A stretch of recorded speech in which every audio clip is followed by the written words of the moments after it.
कृपया वीडियो को पूरा देखिएगा, अधूरे ज्ञान से कोई लाभ प्राप्त नहीं होगा।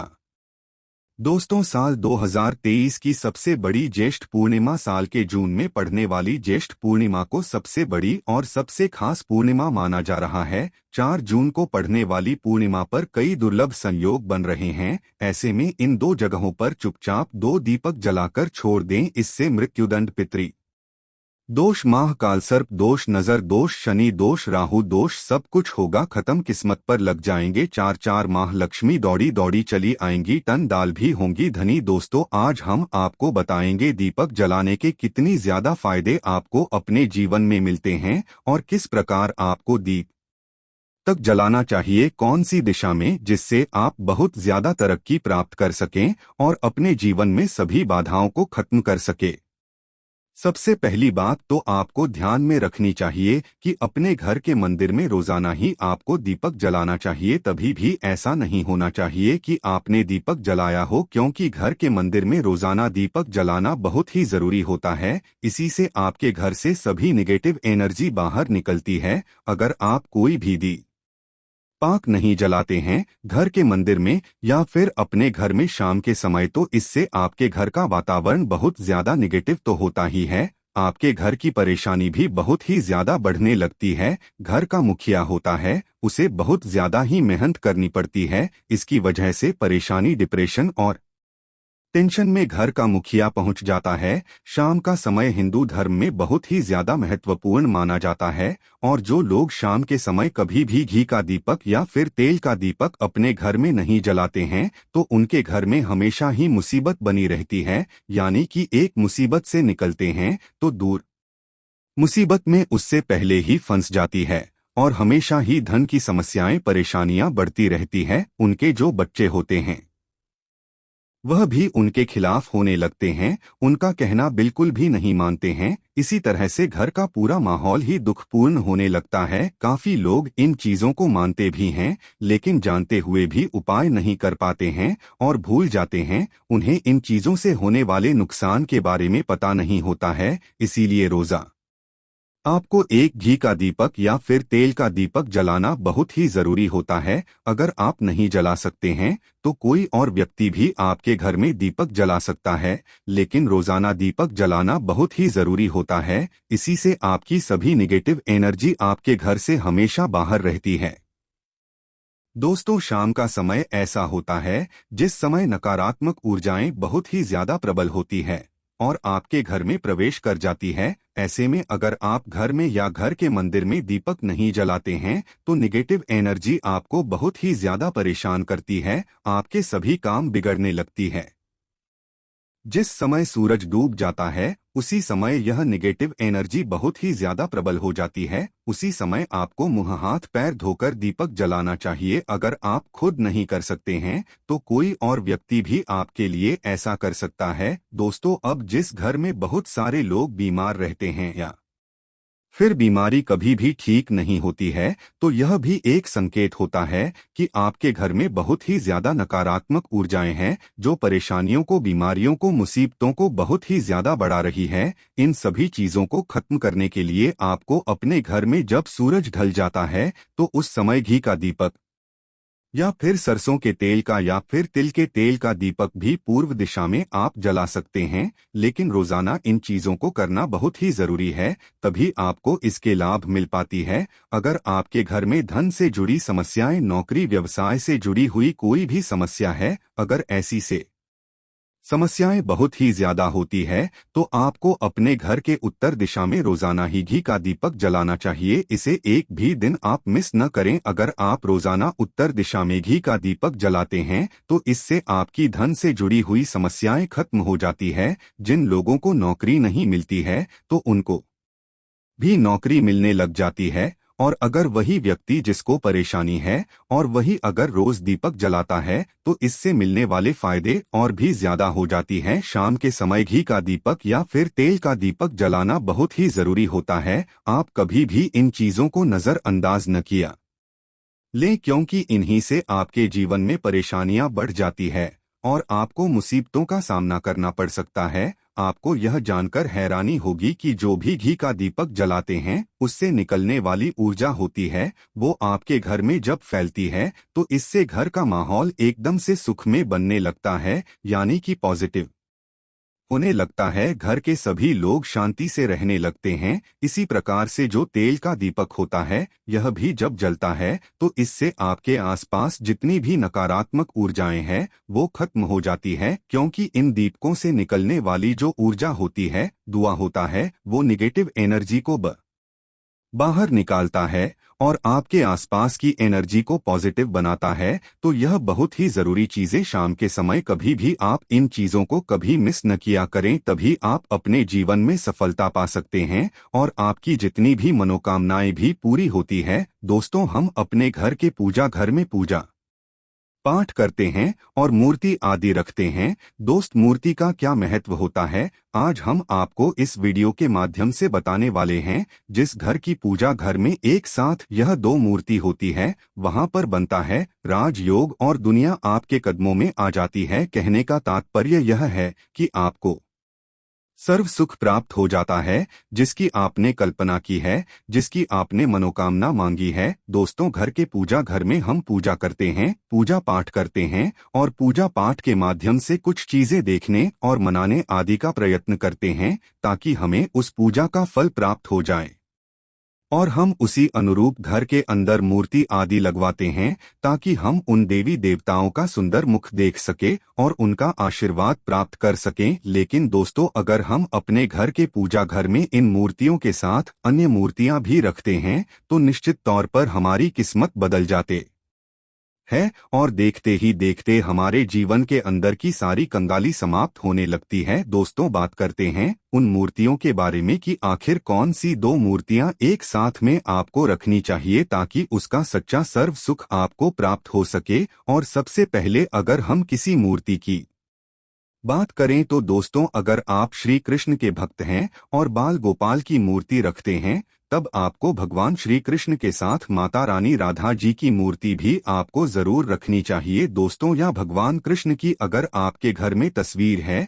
तो उसके साथ राधा जी की भी तस्वीर संयुक्त के रूप में आपको लेकर आनी चाहिए। दोस्तों, यह प्रेम और एकता की एक ऐसी अनोखी मिसाल है कि जिस घर में इन दोनों की तस्वीरें होती है तो समझ लीजिए उस घर के अंदर किसी भी प्रकार का ग्रह कलेश नहीं होता है। दोस्तों, पति पत्नी और परिवार जनों के बीच परस्पर प्रेम रहता है और घर में धन धान्य में अपने आप ही वृद्धि होती है। इसीलिए यह जरूरी माना गया है, अगर आप भी इन मूर्तियों को रखते हैं तो निश्चित तौर पर आपके जीवन में अपने आप ही फायदा प्राप्त हो जाएगा। दोस्तों, कई लोग अपने घर में माता लक्ष्मी की पूजा करते हैं तो सोचते हैं कि भगवान विष्णु की भी पूजा करें या न करें, या फिर उनकी मूर्ति साथ में रखें या न रखें। दोस्तों, हमेशा भगवान श्री विष्णु जी और माता लक्ष्मी की पूजा आपको एक साथ करनी चाहिए। दोस्तों, देवाधिदेव महादेव भगवान विष्णु और भगवान ब्रह्मा जी तीनों ही देवताओं को सर्वशक्तिमान देवता माना गया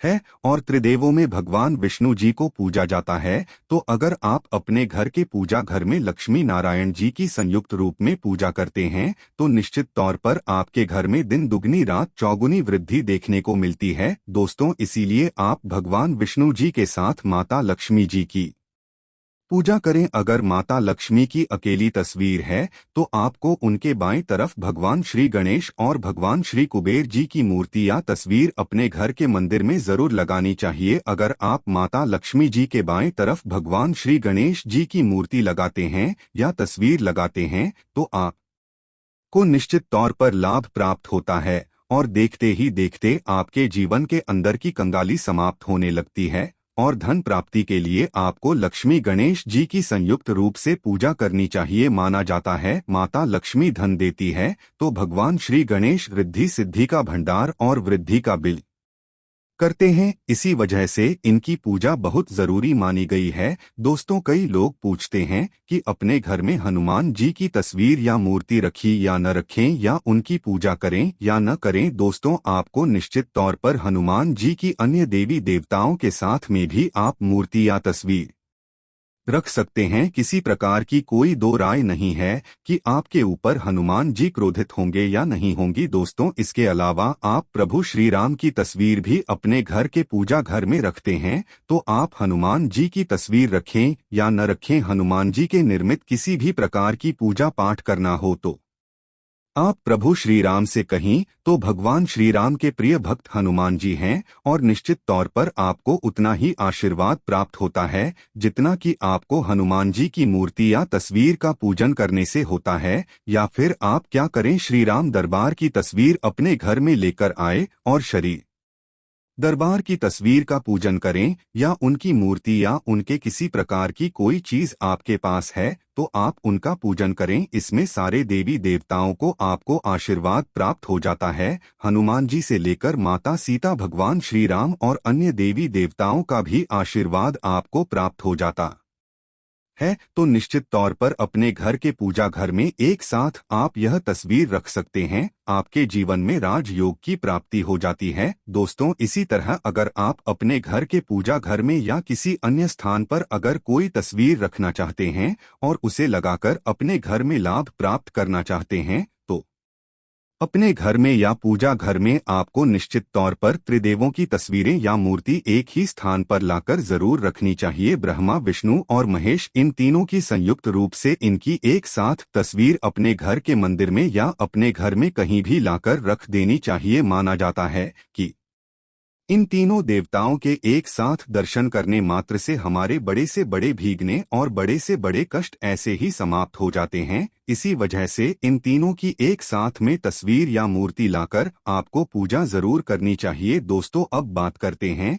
कि कुछ ऐसी तस्वीरें होती है या ऐसी मूर्तियां होती है जिनको आपको अपने घर के पूजा घर में स्थान ही नहीं देना चाहिए। अगर आपने इन तस्वीर या मूर्ति को अपने घर के पूजा घर में स्थान दिया है तो समझ लीजिए कि आपको कंगाली का सामना करना पड़ेगा या फिर देवी देवताओं के क्रोध का सामना करना पड़ेगा। दोस्तों, और एक बात बता दें कि मंदिर में कभी भी विषम संख्या में गणेश जी की मूर्तियां न रखें, जैसे कि 1, 3 या 5 ऐसे रखना अशुभ माना जाता है। दो मूर्तियों को एक साथ रखना शुभ माना गया है। अगर आप सिर्फ गणेश जी की मूर्ति रखते हैं तो इसके अलावा किसी भी प्रकार की मूर्ति आपको नहीं रखनी चाहिए। दोस्तों, इन्हें स्थापित करते वक्त ध्यान दें कि गणेश जी का चेहरा हमेशा घर के मुख्य दरवाजे की तरफ होना चाहिए ताकि आपको अच्छे और सच्चे धन लाभ की प्राप्ति हो। और इस बात का ध्यान रखें कि घर में अंगूठे से बड़े आकार का शिवलिंग आपको भूलकर भी नहीं रखना चाहिए। हमेशा एक छोटा सा शिवलिंग रखें और इससे ज्यादा शिवलिंग आपको नहीं रखना चाहिए। दोस्त, वैसे तो आपको अपने घर में शिवलिंग रखना ही नहीं चाहिए, उसके बाद भी अगर आप रखते हैं तो अंगूठे के आकार से बड़ा शिवलिंग आपको नहीं रखना चाहिए। आप छोटा शिवलिंग रख दें और ध्यान रखें कि एक से ज्यादा शिवलिंग आपको भूलकर भी नहीं रखने हैं। घर में अगर आप शिवलिंग रखते हैं तो शिवलिंग के ऊपर आपको तुलसी भूल कर भी अर्पित नहीं करना चाहिए। अगर आपने शिवलिंग रख लिया है और उस पर तुलसी अर्पण कर दी है तो देवी देवताओं के क्रोध का आपको सामना करना पड़ेगा। दोस्तों, मंदिर में हमेशा अगर आप हनुमान जी की तस्वीर रखना चाहते हैं, आप हनुमान जी के अनन्य भक्त हैं, तो बैठे हुए हनुमान जी की मूर्ति ही रखें। बजरंग बली रुद्र भगवान शिव के अवतार हैं, इसीलिए उनके भी शिवलिंग की तरह ही मूर्ति रखी। साथ ही जो पति पत्नी होते हैं, वैवाहिक जीवन आपने ने स्टार्ट किया है तो हनुमान जी की मूर्ति या तस्वीर अपने कमरे में, अपने बेडरूम में आपको भूलकर भी नहीं रखनी चाहिए, अन्यथा आपको आपके जीवन में कई प्रकार के दोषों का सामना करना पड़ता है। दोस्तों, हनुमान जी ब्रह्मचारी है तो इस बात का आपको ध्यान रखना चाहिए। दोस्तों, राधा कृष्ण की मूर्तियां अगर आप जैसे अपने शयन कक्ष में सोते हैं और वह आपके बेड के सामने की तरफ रखी है कि जैसे कि आप सुबह उठे और आपको उठते ही पहले उनके दर्शन हो जाएं, तो समझ लीजिए कि आपका जीवन मालामाल होने वाला है। किसी भी प्रकार का कोई दुख, धन की चिंता आपके जीवन में नहीं रहेगी। दोस्तों, इसी तरह अगर माता दुर्गा की तस्वीर आप अपने घर में लेकर आना चाहते हैं और चाहते हैं कि माता दुर्गा की तस्वीर के माध्यम से आप अपने जीवन में समृद्धि देखें, तो दोस्तों भूल कर भी आपको माता दुर्गा की क्रोधित अवस्था की तस्वीर जैसे कि महाकाली की तस्वीर या फिर महिषासुर का वध करते हुए या क्रोधित अवस्था में माता लक्ष्मी की माता दुर्गा की तस्वीर लाकर आपको उनकी पूजा नहीं करनी चाहिए। दोस्तों हमेशा शांत और सुंदर मुख वाली तस्वीर ही अपने घर के अंदर लाकर पूजा करनी चाहिए, बहुत ही शुभ और मंगलकारी माना जाता है। दोस्तों इस बात का ध्यान रखें कि अगर आप अपने घर में मूर्ति रखते हैं तो आपको इनको भूलकर भी टूटे हुए चावल नहीं चलाने चाहिए। बेहतर होगा कि आप हल्दी में चावल को पीला करके ही बहुत चावल चढ़ाएं, लेकिन टूटे हुए चावल आपको भूलकर भी माता लक्ष्मी को या अपने घर में देवी देवता को नहीं चलानी चाहिए। दोस्तों इसी तरह इस बात का भी ध्यान रखें कि अपने घर के मृत्यु परिजनों या पूर्वजों को मंदिर में स्थापित न करें, ऐसा करना अशुभ माना जाता है।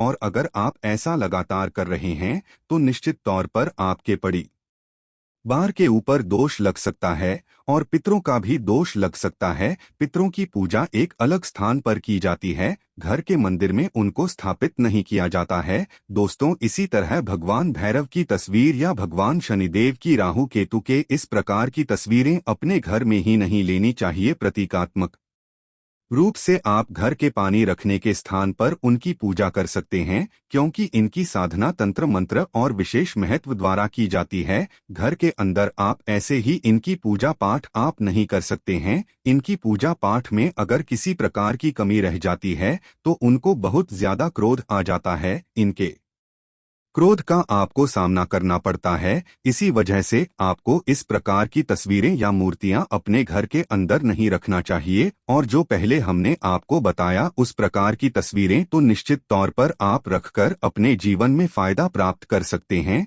दोस्तों अगर आप भगवान शिव से प्यार करते हैं तो कमेंट बॉक्स में लिखें।